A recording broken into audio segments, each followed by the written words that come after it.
Assalamu alaikum warahmatullahi wabarakatuh. Daawwattoota fi hordoftoota kiyya akkam jirtan jajjabaatanii arraan tanaas kunoo waa'uma hadiisa irraa qabadhee isin dhufee jira. Akkuma beekamu waa'ee san burqatuuf san manatti itti dhaqeetiin jechuudha. Inni mana jiru gaandisatti itti dhaqee warri mana jiru naan jedhanii akkasitti bira dhaamsa dhaamee fi bira deeme yooni wanti tun dhufuu baatte sirraa naftuu wanti tun sirraa naftuu koottuu yeetiin bira deeme. Harka mootummaatti galchaa jiranii akkasitti dhaamsa dhaamee fi bira deeme narra dabalee jireenya kiyya balleessaa jirta niin dhufaa hayyee naafisii wal harkanaan jee yoo inni dhufee gaa walumaan ilaallaa waan inni juusi miicoo akkuma beekamu gurguratee hin gurguranne jechaa jiraniin isii bichaa miti wanni kanaatu waa hedduu deemaa jiraati mee walumaan ilaallaa nu faana tura. Eenyu jedhani? Salaamu alaikum. Waalaikum salaam. Kam nagaa jirta? Jirra hunu. Awwa salaamtu na barbaadde mana dhaqeetiin si barbaadee bari akkam salaamtullee nan jedha salaamta sanallee bari sin jechuu tan hedduu inni akkumatti wal dinne tan haayitee mul'atanaa maaltu jira hinaafa qabda bara diduun sarkeeti hinaaffaadhaa miti wanni kanaatu niiti ati waan akkana dhiisii diddee miti maal wanni katti na jalatti wanna taatuutu yoo dalagachuu feetetiin dalagachiisaati dalagaadhaa miti no bileessi jedhu waan ilmoo namaa tan awwaaltee jechuudha gurgurtee gubbaa jirtu yaa ammoo walloluu yaanani beeyta duraanillee nuti nama saayibaa turre garuu nama akkanaa siin seene haasi dalagata hayyan feetu yoo si wajjin dalagaadhaan fedhaa jettee suuta gartee wajjin dalagannettee nama wajjin maxxantee dalagachuu feete dalagaa irraan si haani dalagatta. Dalagaa kana nan barbaadu naan raaftuyi awwanni si gaafadha ilmoo Oromoo tana ilmaan Oromoo tana biyya namaa tana keessatti miidhaa kana irratti oofin. Miidhaa dalagaa kana haaftu nyaatteeti uffattee nagaa isiite hanga waan inni itti baase gartee firraa hafa. Waan itti baaftu eessi jirti harraa fuuta miskiina namaan qabne deemtee harraa guruu jirti kun waan itti baaftu maaltu jira waan itti baaftu dhibee na dalaati waan ilmoon namaa hararra jirtu immoo hararra gayoo namni hararra jiraate immoo haraa kanarraa ni fidda gabbaate. Haraa kanarraa fidda baddalaan teenya akkuma biyyaa deemte wallaatuudhaa tokko tokkotti biyyaa deema. Wallaahi mana asitee jirta maaliif duraan wanna tatta'u jirta amma michummaa itti nama baasatu jirtu. Aariin maa namoosiitu haarasa. Anaa to'atu qaba jireenya kee balleessuu deemta. Hai akkam jetti yaadni hanqee kun naangalee biraati fakkeenya ilmoo namaa tadhabamsiiftee gubbataa jirtan si barbaanne si dhabe. Gizee hunduma kan keetiin deemu jira. Ilmoo namaa kana karoodhuun sirriidhaa miti. Ilmoon namaa takka na bira jirtu si. Ilmoon namaa takka. Maaliif namuu biyya namaa wajjin jirra. Wanni kun an dalagaati. Isii bichaadhaa miti micoona deekamuudhaa jirtu teenyatan bichaadhaa miti. Ijoolleen harka dhabamte dhageesse. Waan itti baase irraa agartee bakka fagoorraan itti laffee kan silaa lubbuudhaan dhabaman lubbuu sana olchee fidee waan itti baase san karaa managaatiin suuta isaan jiraachisee qaama isaanii bareechifedhee waan dhiqatan waan dibatan godheefi waan gawaan kiyya kana naa kafaltutti teessee dalagatti dhalaan ture garuu teessan tun hin jirtu teessan hin jirtu maan tanaati jireenya kiyya facaasu deemta malee hasidumma duruun si harka birraan si dhorka garuu hedduun aare galgala. Dhaabuudhaaf mee aara kanatti gadhaabu ana aaruu qaba moosii aaruu qaba waan akka kanarratti ana aaraa jira garuu siin kabaju jira. Ana matanii siin jira keessa jireenya kiyyatti hin dhiibatini yoo na wajjin dalagachuu feete dalagadhu yookiin ammoo teessan tana bira jirtu hin jirtu. Amma suuraan agarsiifte suuraan akkasii nama akkasii takkaana biratti hin dhufne manuma kiyyaa hin dhufne si wajjin dalagachuu fedhannaan akka dalagatteef jijjiirtu siin godha. Haaftu dalagaan akkanarraan dalagaan deemee siin beeku jiraata jirraa miti. Maaliif godhu? Miskiin ati deemtee maal akka itti baaftee fiddu hin jiru. Namni kaan ati deemtee sobdee dhalaa nama hin qabne har'aa fudhattee dhalaa akka nama harka dirbamtee nama hin qabne har'aa deemtee guurattee itti taphataa jirtu malee. Dhalaa ati deemtee laffaadhee. Leemmoo sii kan waatti baasaa jirti. Maallaqaan sii kan dhalaa kararra jirtu kaartee takara deemtu olaaltee kararra jirtu deemtee fiduu ni dandeessa.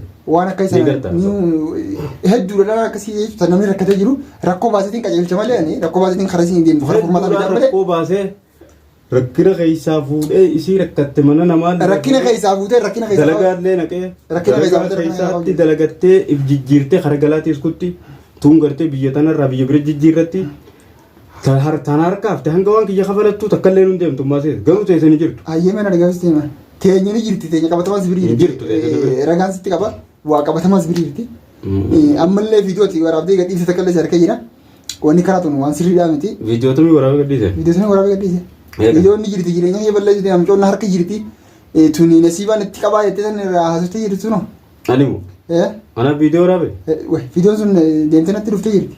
Harka keessa jirti. Aboo ammaati garta amma an mana kee kana hundufu sila amma an galgala kanaas wanni ati mana kiyya dhuftee dhaamte na bira koottu miciyyoon teenyallee ta'uu baattu gartee tabiraatis si biratti ni himani nama gartee isii tana ragaa wajjin dhufee natti hime saniin si hima arraguma sayyoo qabaatteen dhufee ragaa san si gaafachuu deema malee Agua cira deemte yoo akka ta'isan ta'in achitti himte. Micoo qabatamaan sibiilii miti.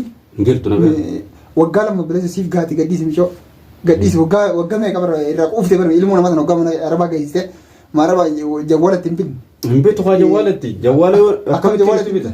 Jawwaala ati akkam yaadda qoy hoggaan jawwaalatti bite maallaqa dachi ganna jechuudha waan qarshii meeqaan irra dhangala'aa. Maallaqinummaa ati fiddi bara maallaqa maatii irra barbaadu kana dhiibee bara miskiinarra dalagattee waan biroo dalagattu.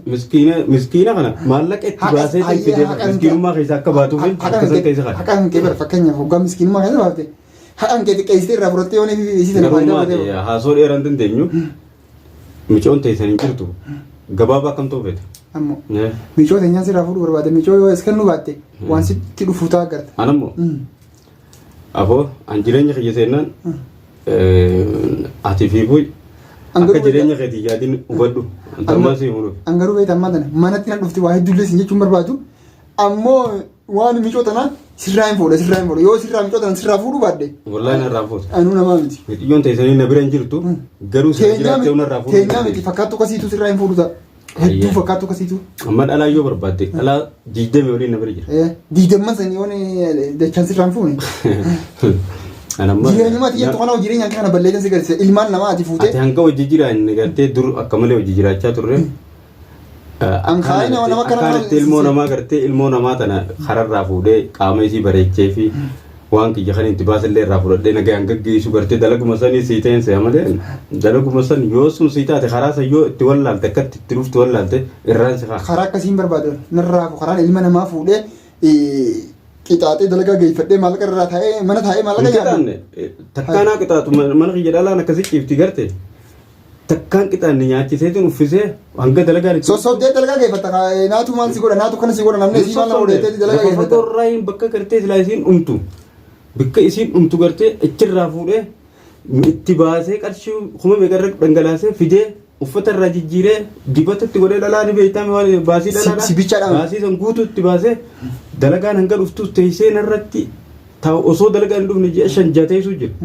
Mana kiyyaa nyaattee dhugdi nyaataa dhugatti ni zaabala. Uffiseetiin dibata itti bitee dibata dhala hangam takka akka nama goddoo atillee beeku baattu namni beeku ni jira. Kana fuudhee waggaa dalagaan itti dhuftu keessa dalagaan akka dafteen dhufne ni beekta. Dalagaa tana dalagattee kiyya kafaltee eega kiyya kafaltee booda bakka sun teessee. Ayyee micoon waggaa lama sibiriiti waan isin kafallee ilmaa ilama. Dhalummaa waggaa lama na bira jirtu hin jirtu. Waggaa lama sibiriiti. Jirtu. Dhalaa dila tana isa kaa'u jirtati. Alaa dila tana tamaalla kiyya kafaltee nu kutti jedha. Ilmaan kiyyaa maal na biraa gooti. Sibichaadhaa miti fakkaataan akka gahetee kun hedduudha kan dhalaa Oromoodha dhalaa teenya jechuudha fuudhee gurguratee shiraanxatee araba waltee biyya araba tana keessaa waan akkana irratti hojjetaa jiru ati immoo heddummeessi. Ammoo haasoo dila kana kana gartee siin kabaje malee silaama nama biraa taate. Sii kanaa turteen kararraa mayi dhugaan sitti hima. Ammoo wajji nyaannee hojii dhuunee nama akkanaas hin seene nama namatti hinaafatu jarkeetiin jira. Anaa siin jedhamu siin gandee jecha. Waan hin antala gadhu sanaa siin haafsise silaa biyya tana hojii dhuunee gandatti maa biyyatti waan godhatte hin qabdu. Tanaatu kana godha biyya waasiif hin godha. Dhaabi dubbii tana yoon irraa dhaabteen irra naa jirti. Yoo dhiifte hoo. Dalagummaan dhalarraa. Siifin godha waan feetee sii godha. Sandinnaan ammoo asirraan si qaammaasisa. Dalagadhee miskiinummaatti nyaata oroo naa jirame dhalaa fuudheen dhalarra jiraatu hin dhaqqabu dhalarra jiraatutti.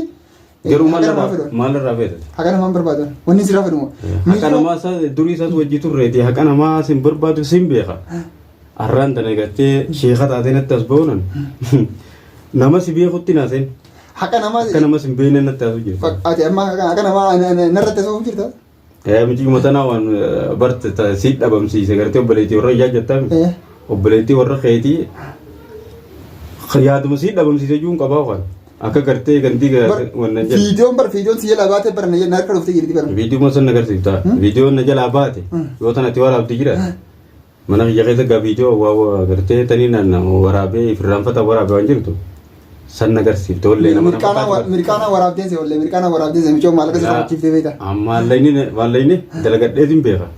nama takkarraa hin gartee hayyama siigee waan fedhe wallee fakkeenyaaf maa sooreera akkati baantu sooreera haasawaa dhuunfaa faayidaan qabdu waan irraa qabdu simadhu waan waggaa lama daleessiifattee quufte hin jirtuun siin jabartee hayyama irraa qabdu simadhu teessan na bira hin jirtuun jedha hin jirtu kan ni jirti qabatamaan si bira jirti akka jiraattus fiidoo tantee sittiin fida ragaan abdullee sittiin fida amma dhalaan na bira jirtu dhalaa 20 na bira jira dhalaa 20 takka na bira jira tarii gadda dhuftee hojii tarii gadda dhuftee sun mana jirtii dalagaa harka nama dure sanirra diidamman dalagaa kan ji'a lama hafee diidamman dalagaa ammoo waggaa takka hafee takka anunu wagguma maal godhu ilmoo namaa dalagaa neeta waggaa guutuu maallaqni anti dhangalaasee sun mana keetiin fideetti kanneen seete maallaqni moo maallaqa ji'a tokko si fedhe gahaadha bara kasee ji'a takka wanta na taariboo Itoophiyaa qabdee ifi taariba deemaa dhufte wanti tuni bu'aan attaa ummaaliyoon kana godhu bu'aa bar namarraa jiraattuudhaan yoo kun bu'aa dalagattee waan biraan dalagattu itti beekeetiin dalagattee yaada kun tiyaatu barbaachisa yaada akka kiyyaa kana dadhabnaan karaa kanaan naa dhufte namuu beeke xaxxii ittiin dalagatu qaba xaxxii qofaatii namaa dalaga beeyta maleeti xaxxii namaa wajji ittiin dalagachuun beektu silaanoo ijoollee meeqaan na wajjiin nama maxxanee dalagatee jijjiirii gala godha hayyeega waan akkana kana haasa'utti waliin taa'uuti arraboota wal garan uufati yoo micoota nasirraa fuudhu baanii nun namaa miti tireesi warabal yoo ati micoota naa miti jireenya feetu jireenya kiyya nama bar nama amma sii miti gurguddaa meeqaatu qubatti laatee anillee gaggeessi amma siin ati ilaala hangana dura teessee haasoftuu kana siin kabaja malee nama gartee anuma qallaati gartuu kana nama akka keetii kana gartee nama soddomi ol bootaa irraan deemanitti ergeetiin jira. Hayyee kanas anummaan ati gartu kun nama dila sanii asitti mana taa'eetiin wanta na dalaga malee jeeshii xiyyatana duuba ala jirtu marge. Jeeshiidha. Siifi jeeshaa isa sana waliin waliin dhabamsiisuu baadhanaan nama miti tiriisa. Aboo nama akkanaas hin seene garuu si wajjin lolu ammoo lolan nu haquu deemta firraas maan dhoofa. Lolli nama dhufaa kabajaan tun ni hafti arraba